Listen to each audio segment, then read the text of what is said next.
So next up, we have to replace the disc. So there's 4 bolts on this hub. I'm going to remove all 4 of these, remove the set of the hub, put the new disc on, and bolt them back up. So as you can see, I'm just brushing up the edge of these nuts.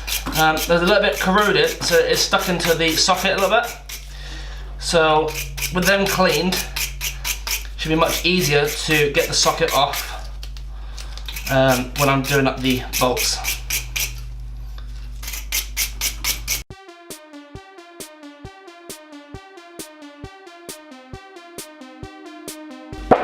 Also on this chart here, there is no setting for how tight these bolts should be. I've looked in the Haynes manual and I can't see it there either, so I'm going to do it up until it's tight.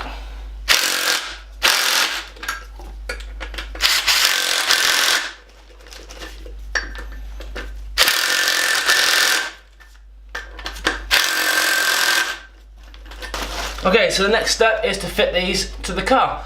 I have given these a quick clean with some brake cleaner, so the disc itself is pretty clean of any contaminants. Let's give it a quick wipe off. Let's get to the car and get it fitted. Okay, so when fitting these, all you need to do is make sure that the splines inside here line up with the splines on the drive shaft.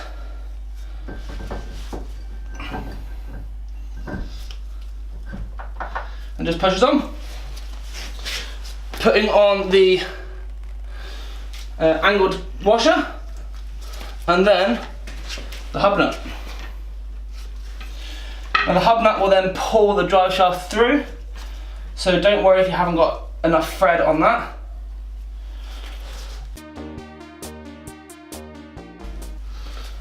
Okay, we'll fit the caliper up now as well to make sure that when we lower the car to the ground to tighten this up, there's not going to be anything else we need to do other than lift the car up in the air, split pin through, and the correct wheel on.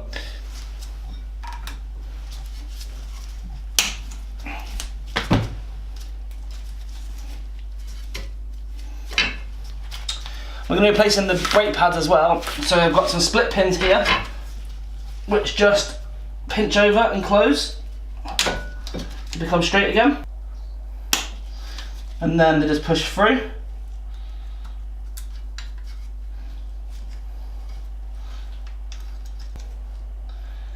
Same for this side.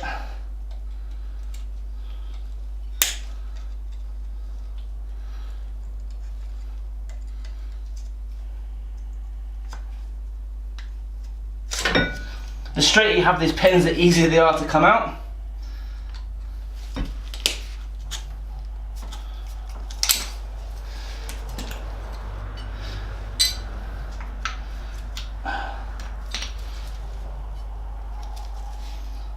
Now we'll put that over there. So I should have 2 bolts left, which is my top bolt, which goes through this heat shield, through the caliper and into the hub.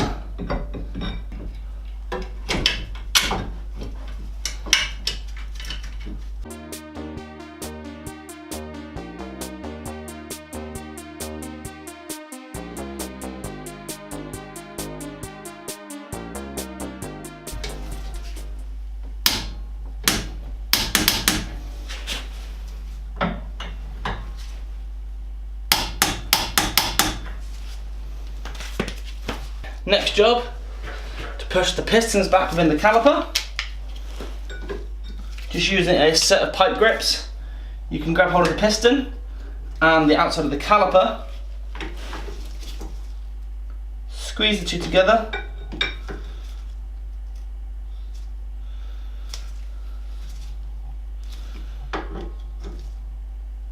grab my new pads and the fitting kit.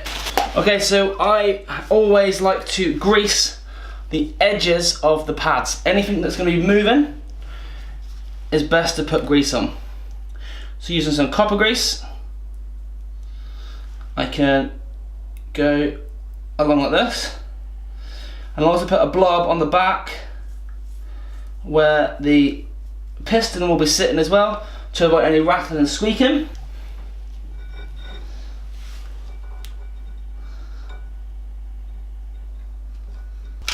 Other side. Same again, just along that edge. Now I want to make sure that's going to be in enough that it's obviously clear of the edge of the disc, and so that when I come to fit this fitting kit, it's not going to foul on anything either.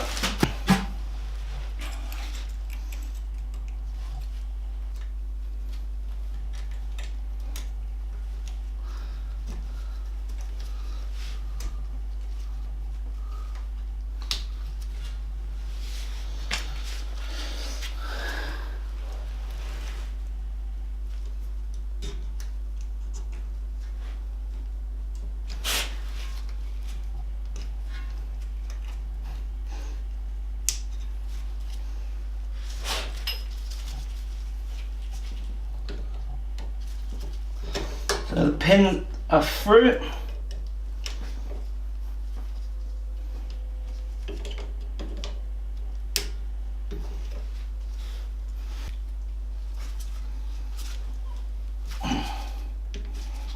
Bend the ends over.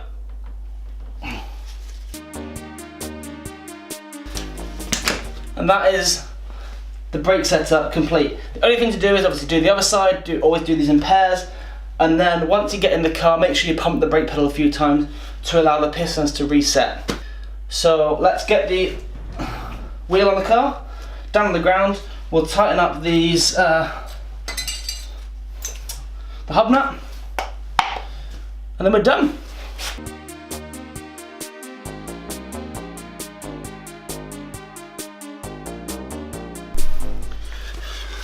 Okay, so the car is now on the ground. The next job to do is to tighten up this hub nut. So I've got the torque setting, which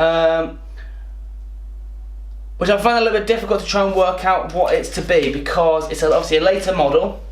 The settings on the board say that it should be for Mark 1 and Mark 2, 81.3 Newton meters, but the later, the Mark 1 Cooper S, 202 Newton meters. So I'm a little bit confused with what that should be. Okay, so it's another day and we are back on the steel wheel. I realised last night after getting inside, it was quite late and I didn't actually have this torqued up anywhere near tight enough. So having spoken now to a few of the other mini YouTubers, massive shouts to Keith Miller, Jaguar Dave and Paul P. The last thing I wanted to double check was the tightness of this hub nut. Now I did it to 80 Newton meters, which is what, the data I had. However, for the MPI minis, they need to go a lot tighter. So 80 Newton meters for a standard disc, for your sort of your 80s, your 90s mini. However, MPI needs to go a lot stronger. So the statistics here, or the torque setting here, is 260 Newton meters. So what I've done is I've taken the castle nut off, and thank you again to Paul P. His suggestion was to ever so slightly file the back of this to make sure that it tightens down a little bit tighter and get that extra strength, but also to make sure that it lines up with the castle nut still. So I filed a little bit off. Let's see how we get on.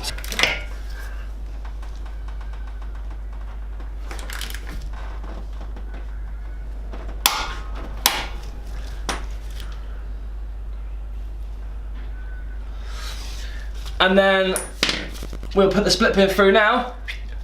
Do you then nip it to the next hole as well, or do you just leave it at that? Well, that's the idea of filing the nut. So you file the nut until you get to the correct torque and the hole lines up. But yeah, I mean, if it's only a smidgen away, then just nip it up a little bit more. So let's just slide that split pin through if we can.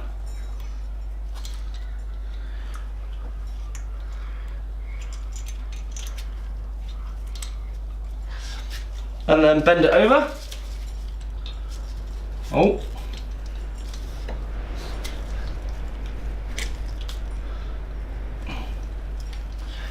And then we have a correctly torqued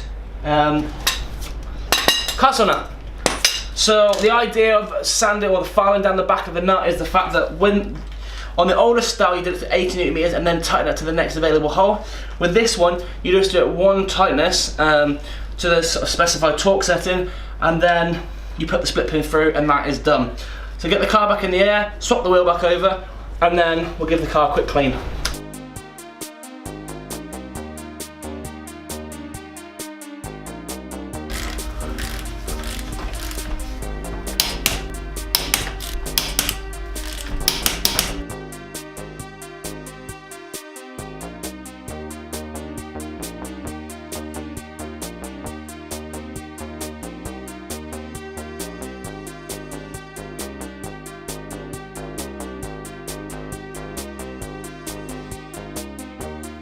Okay, so the job is now complete. The wheels are torqued up, everything is tight and ready to go. So I'm in the car, ready to go for the first road test. Now before I start and do anything, there's one thing I have to do, which is to do with the brake pedal. So if I put my foot on the brake now, the pedal will go down. Let's give it a few pumps. Okay, so the purpose of that is to make sure the pistons push back out and clamp the pads against the disc. If I didn't do that, went down the road, I could put my foot on the brake and the chances are it'll go straight to the floor because the pistons will have nowhere to go. Or they'll just push out and it will extend the travel that the pedal has. So it's always best when you do anything with brakes to pump out the brake pedal after you've done it. All the brakes have been bled. Everything is now done and tight. So it's that first road test to make sure we haven't got any knocks, bumps or anything else that we're not supposed to have. So let's get going.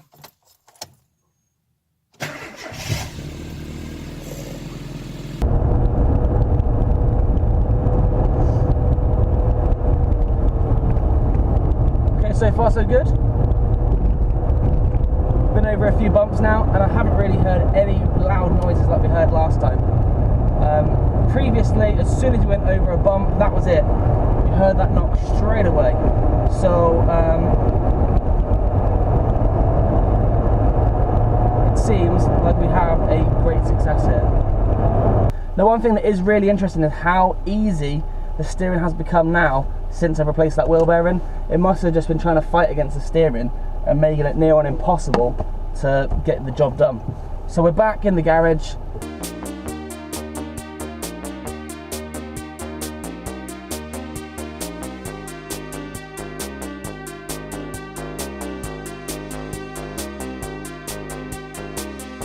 Okay, and there we have it. The Mini is finished, it's done and dusted. The ride height is set, and I've even now managed to give it a nice clean and a wax on the surface. So not only is it going to have a new sort of lease of life, having the rear suspension not knocking, the front wheel bearing and the front brakes done, it's also clean, so when the guy comes and collects it, hopefully he'll go away with a big smile on his face.